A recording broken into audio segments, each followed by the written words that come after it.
The National Rifle Association is mad at doctors for daring to point out that the NRA's products put holes in humans, holes that doctors struggle to repair so that more Americans don't die at the hands of other Americans with guns. The NRA recently told, quote, self-important anti-gun doctors to stay in their lane. Our Dr. Comilla Sasson was one of 2 ER docs on duty at her hospital the night of the Aurora Theater shooting in 2012.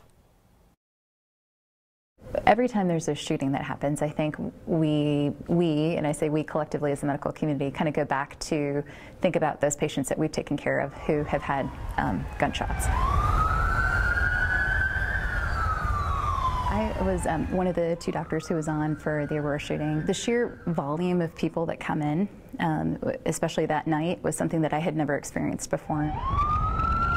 Everything's just craziness, it's chaos, everything's going on around you, and you have to just focus in, and you focus in with your team. We train for this, but nobody trains for what you see that night. We have these patients or these stories that come to mind every time you hear about another gunshot victim or you hear about another shooting that happens. This is happening every day.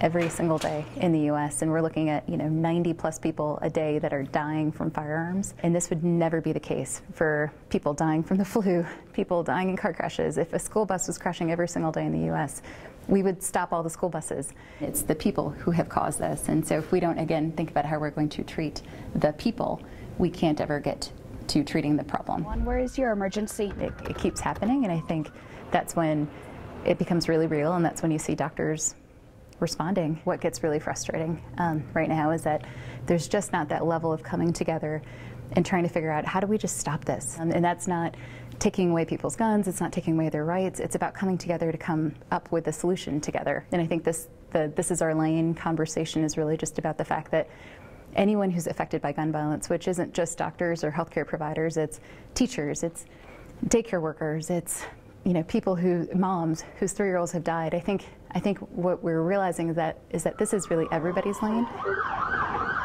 This is a public health crisis, and if we don't come together and figure out what to do about it, there's no end in sight. The thoughts of our Dr. Comilla Sasson. When we talk about the 33,000 Americans a year who are killed by guns, we should note, and Dr. Comilla does as well, 2/3 of those deaths are suicides. Subscribe to the Next YouTube channel for the best of Next and some other stuff.